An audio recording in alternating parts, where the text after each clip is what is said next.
Hi, hello, good morning po sa inyong lahat. God is good. All the time and all the time, God is good.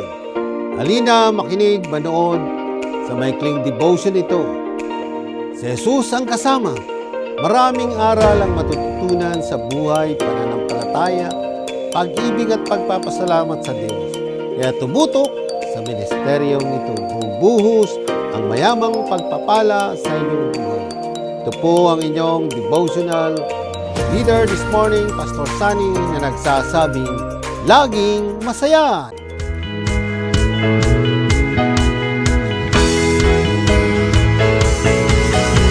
Umagang kay ganda si Jesus ang kasama. Umagang kay ganda si Jesus ang kasama. Umagang kay ganda si Jesus ang kasama. Kasama na si Jesus ang kasama na.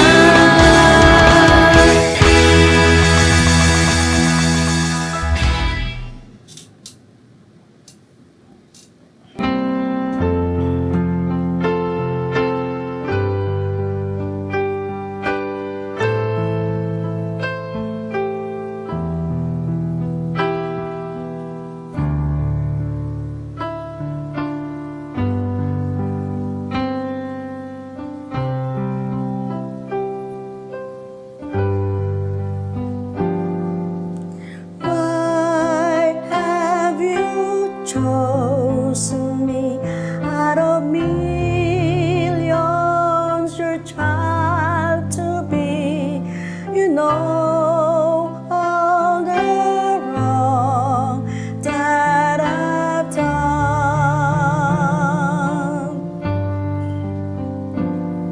Oh, how could you pardon me, forgive my iniquity, to save me, give Jesus your Son.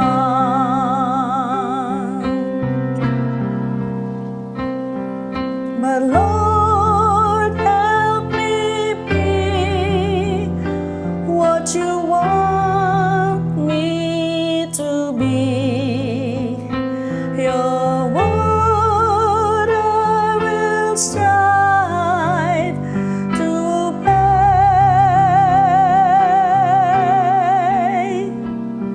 My life I now give, for you I will live and walk by your side all the way.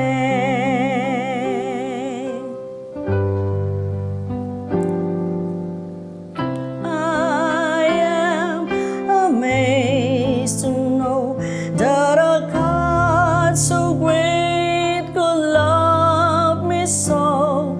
Is willing and wanting to bless.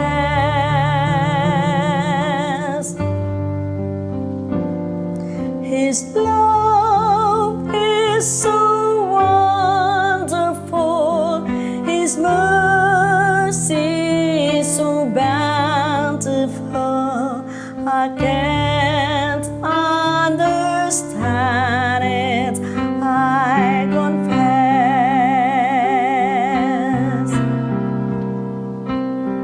But Lord, help me be what you want me to be.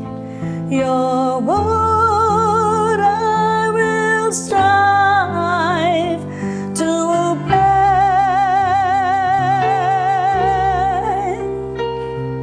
My life I now give, for you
Our topic today, brothers and sisters in Christ, the strength of community, finding support, resilience together.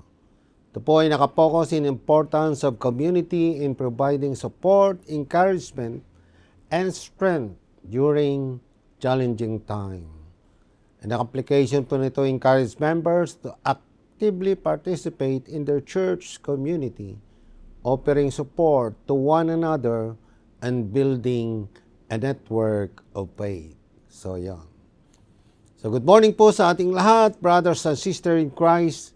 Community is a social group, any size, whose members reside in a specific locality, share government, and often have a common cultural and historical heritage. A locality inhabited such a group.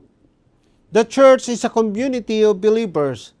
The church exists whenever a person shares a good news about Jesus with another person. That's it. Now, there are plenty of ways we can share the good news. Ang simbahan ay katawan ni Kristo. Lahat ng tao na tumatanggap sa kaloob ni Kristo ng kaligtasan at sumusunod sa turo ni Kristo ng ating Panginoon, ito ay higit sa isang gusali, kundi ito po ay kalipunan ng mananampalataya ayon sa Biblia. Hindi kailanman tumutukoy ang simbahan sa isang gusali. Palagi itong tumutukoy sa mga tao, ang mga taong sumusunod kay Jesucristo. Ayon po sa Corinthians 12 verses 12 to 27, ay ganito ang sinasabi. Ang katawan ng tao ay binubuo ng maraming parte, ngunit iisa ang ring katawan. Ganon din ang sa ating mga mananampalataya na siyang katawan ni Kristo. Tayong lahat, Hudyo man o hindi, alipin o malaya, ay nabautismuhan sa iisang Espiritu upang maging isang katawan at iisang Espiritu rin na tatanggap nating lahat. Katawan ay binubuo ng maraming parte na hindi ng isang parte lamang. Kaya kung sabihin ng paa, dahil hindi ako kamay, hindi ako parte ng katawan. Hindi ito nangangahulugang hindi siya parte ng katawan. Kung sabihin naman ng tainga, dahil hindi ako pata, hindi ako parte ng katawan. Hindi rin ito nangangahulugang hindi siya parte ng katawan.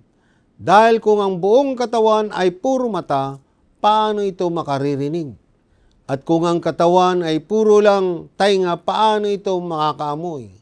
Ngunit nilikha ng Diyos ang ating katawan na may iba't ibang bahagi ayon sa kanyang nais. Kung ang katawan ay binubuo lamang ng isang parte, matatawag pa ba itong katawan? Ang totoo ay ang katawan ay binubuo ng maraming parte, ngunit ang isang katawan lamang ito. Kaya hindi maaring sabihin ng mata sa kamay, hindi kita kailangan, at hindi rin masasabi ng ulo sa paa, hindi kita kailangan. Ang totoo, ang parte ng katawan na parang mahina ay siya pang kailangan. Ang parte ng katawan na sa tingin natin ay hindi ganong mahalaga ay inaalagaan nating mabuti. At ang mga parteng hindi maganda ay ating pinagaganda. Yan. Di na kailangang pagandahin ang mga parteng maganda na. Ganon din nang isaayos ng Diyos ang ating katawan. Binigyan niya ng karangalan ang mga parteng hindi gaanong marangal upang hindi magkaroon ng pagkakahati-hati, kundi pagmamalasakit sa isa't isa. Kaya kung nasasaktan ang isang bahagi ng katawan, ang ibang parte ay nasasaktan din. Kung ang isang parte ay pinararangalan, ang ibang bahagi ay natutuwa rin. Kayong lahat ay bumubuo ng katawan ni Kristo at ang bawat parte ng kanyang katawan. Kaya nga ang simbahan ay community na dapat may pagkakaisa. Iba-iba man ang matutunan matututunan din ang magmahal. Yan. Yung pagmamahalan, kailangan nandoon laging nagkakaisa, nagkakasundo dahil yun ang mahalaga upang mabuo ang isang community, maging malago at magkaroon ng mayamang pundasyon dahil sa ating Panginoon. Kaya sa pagtuturo sa simbahan, matutunan natin ang malalim na kaalaman tungkol sa foundation ng isang komunidad. Halimbawa, ang isang tunay na pamilya ay community rin. May tatay, may nanay, may kuya, mga kapatid at bunso. Ito ay isang maliit na community mula sa isang malaking pamayanan. Ito siguro ang matatawag na the smallest community within the bigger community. Kaya ang bawat pamilya ay hinihikayat na makibahagi sa gawain ng Panginoon, sa worship, sa mga small groups, Bible study, at sa pagkakaloob sa marami pang bagay gaya ng mga talento. Gaya ng aking nabanggit kanina, ang pamilya ang pinakamaliit na unit ng pamayanan. Dito nagsisimula ang lahat na matutunan ng bawat isa sa atin. Dito sa pamilya nahuhubog ang ating pagiging makadiyos. Dito sa pamilya nahuhubog ang ating pagiging makatao. Dito sa pamilya nahuhubog ang ating pagiging makalikasan. At dito sa pamilya nahuhubog ang ating pagiging makabansa. Kung ang nag-iisang maaring pasimulan ng lahat na ito ay mga nakakabit sa mga kaalaman ukol dito, ay kung hindi matatag, magkakawatak-watak. Paano kaya mahuhubog ang ating mga kabataan sa pagiging makadiyos o makatao, makakalikasan kung ang ating pamilya ay hindi makadiyos at hindi makabansa? Kaya nga ang pundasyon ng pagiging isang matibay ay yung tinatawag na pagkakaisa sa salita ng Diyos. Nawa ay marami tayong natutunan, mga kapatid, sa munting devotion na ito ngayong umaga. Sa Diyos po ang papuri at pasasalamat. Amen. So brothers and sisters, shout out sa lahat na may birthday at nagdaraos ng wedding anniversary ngayong Friday, Sunday, and Saturday and Sunday. Yan.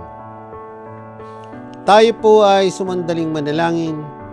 Diyos na makapangyarihan, paano namin patatagin ang isang church to strengthen the church and the community of Panginoon? Because the church ay kabahagi ng community, ng barangay, ng bayan, Panginoon, ng pamilya. Kaya, O Lord, Ikaw siyang manguna at tubayan mo ang lahat ng nanonood, nakikinig, pagpalain ang kanilang buhay, pagpalain ang kanilang pamilya. Maging ang nagdaraos ng mga birthdays sa Panginoon. Ingatan at pagpalain mo sila sa kanilang buhay. Ikaw ang manguna sa kanilang lahat, O Lord, at ibuhos ang mayamang pagpapala sa kanila. Siksik-liglig at nag-uumapaw pa. Sa iyo, Lord, ang papuri at pasasalamat in Jesus' name. Amen. Yan, dumating na naman po ang oras ng pansamantala nating pagpapaalam sa si Jesus ang kasama sa panalangin at pagsamba. Don't forget to subscribe and share, like, at pindutin din ang bell button para agad na mapanood ang mga bagong videos na naka-upload sa YouTube, maging sa Facebook. Kung nais po ninyong mag-donate, makikita po ang bank account ng Knox United Methodist Church. Marami pong salamat. Ito po ang inyong Pastor Sunny na nagsasabing, be happy. God bless you all.